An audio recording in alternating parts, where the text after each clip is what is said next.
In the colorful weave of Edo State politics ahead of the gubernatorial elections, a question echoes everywhere which has evolved into an anthem that resonates across every nook and cranny.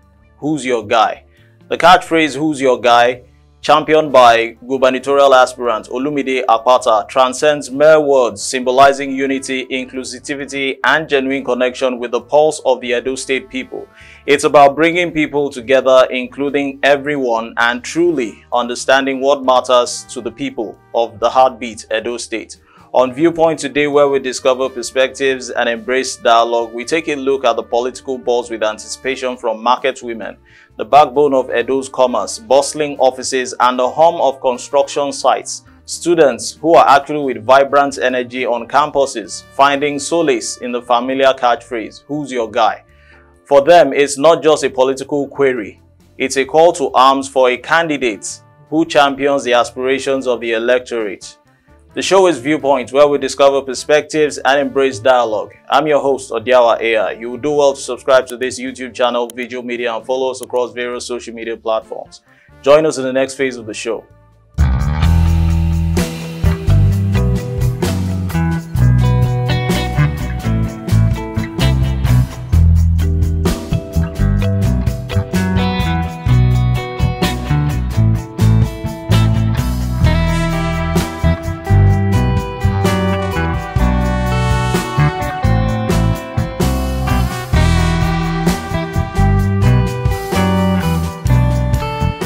It's been this jostling between candidates, particularly between the APC, the All Progressives Congress, and the PDP, the People's Democratic Party, and the Labour Party, LP. Now, it's been a case of dominant political parties outweighing or overshadowing the lesser political parties, but no party is small or big, let me put it that way. But this mantra, which has become a trend on the lips of market women who are the backbones of Edo State's commerce, and also the students, likewise the working class, who is your guy? Now, who is your guy in the name of Olumide Akpata has been a catchphrase or mantra which has been on the lips of everyone in Edo State as against the 21 September 2024 off-cycle elections, which will be coming up subsequent months ahead. On the show today, I have with me Barrister Paul Omokodio Oye, who will actually be keen down on issues concerning the elections in Edo State. You're welcome to the show, Barrister. Yeah, thank you very much. Yes, I believe you are politically aware on the happenings in the political sphere in Edo State. Now, to you, my barrister, what's the political atmosphere like as political parties gear up for the Dennis Osadebe House in Edo State to succeed Godwin Obaseki? Well, the way I see it, there is a lot at stake, and the parties and the contestants are all geared up for the show. And well, at times like this, as you should expect, the political activists are also very, very active. Okay, that's nice to hear. Now, also, judging from the 2023 elections and just concluded off-cycle elections in Kogi, Imo, Bayelsa State, INEC has always promised a free, fair, and credible election in times past. Do you feel they are actually or adequately prepared for these upcoming off-cycle elections in Edo State? Trust which the electorate has actually lost in the electoral umpire. Well, the way I see it, the kind of turnout we had in the main elections of last year cannot repeat itself now. Just like you mentioned, people have lost trust. But then the election is a bit local.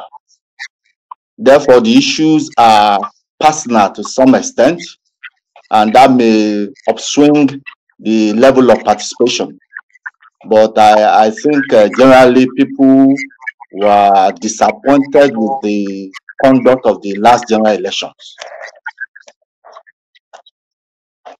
Okay. I again from that particular question as regards to fairness on the part of INEC, you made mention of something of compared to the general elections is not quite large. Does it mean that being a state singularly, that means that they will actually be effective enough in delivering their exercises? Yes, I want to believe so because resources available now will not be stretched. They can deploy all resources needed. Being a local election, the only one taking place on that particular date, I expect them to be able to put a 100% performance. Okay, again, now I would like to ask, what do you think about the gubernatorial candidates from the APC, PDP, and the Labour Party?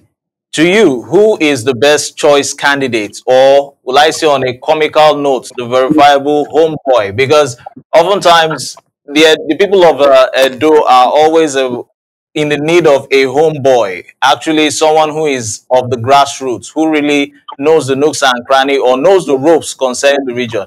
Now, between these candidates, now particularly a technocrat who is coming from the PDP and the APC, who's actually, I would say, a potential homeboy, and the caliber of the Labour Party candidate, between these three dominant candidates, who do you actually think or feel is the best choice for the Edo people? Well, speaking for myself, I'm a pre-independence Nigerian. I voted in the 1979 elections.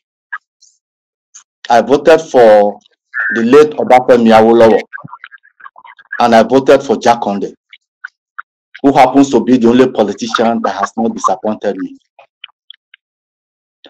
I strongly believe that we should move politics away from the platform of politics to the platform of personal integrity, competence, and managerial ability. These are the three key things as far as I'm concerned. Not the party, nor the religion, even though this plays some part. But these are the three key things for me. Now, looking at the three main candidates, let me start from Olumide Akpata. There are two reasons why I would have voted for him. One, as a professional colleague. And in my personal opinion, he's one of the best NBA presidents in history. That would have been a reason for me to vote for him. But I'm too old to be playing mundane politics. Another reason why I would have voted for him is because he's representing the Labour Party. I am an ardent supporter of Peter Obi, not Labour Party. But that really should have swung me in his favor. But no. Now, having said that, why won't I vote for Olumide Akpata? The first reason is that every reasonable Edo person believes it's the turn of the Eastern people to produce a governor. Why? Because it is fair, it is just, and it is equitable. I stand on that. Two, like I mentioned earlier, we need a manager. Somebody who will be at home with the economics, microeconomics, fiscal policies of the state. I do not think that he will do well in this regard.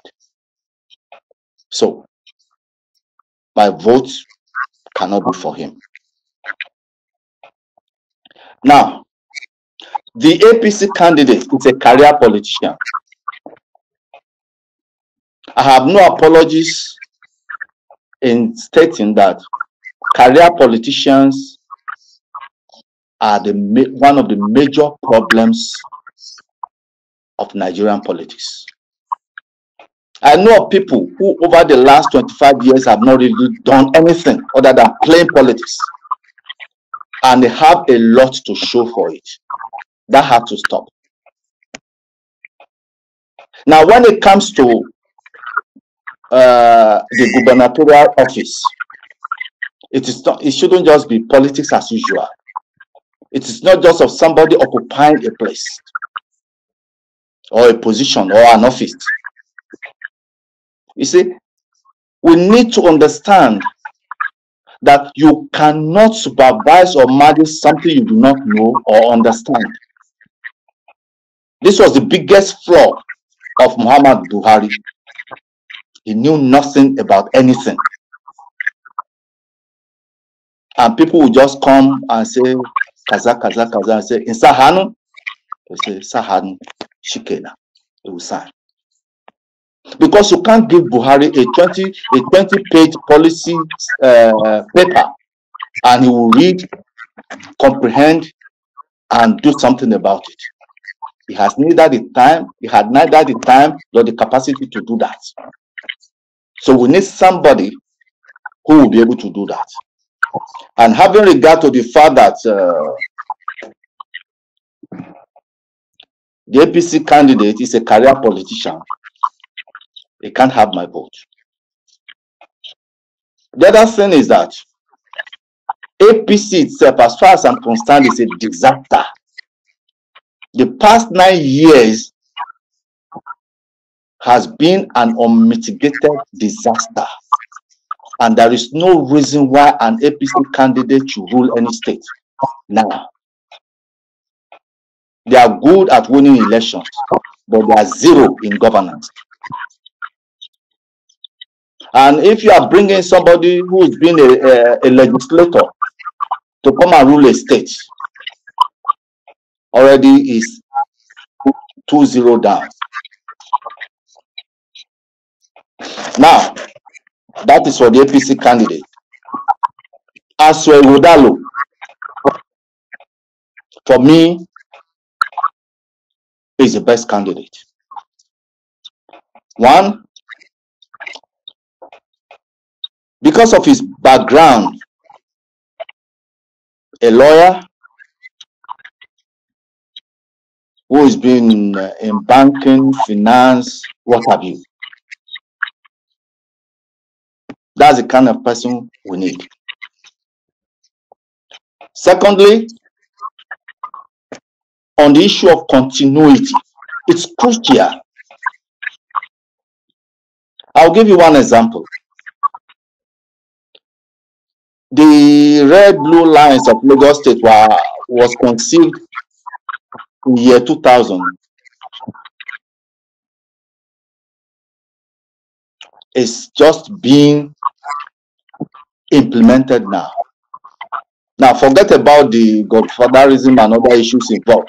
Strictly speaking about that alone, the only reason why that project is in place now is because of the continuity of APC, or the same set of people being in government for 24 years. That's the only reason why that project has come to stay. So, you may not like the politics of Obaseki, but he's a good manager. And Ighodalo is somebody of that caliber. Now, you know, under APT, Edo State became one of the high-profile debtor states in Nigeria.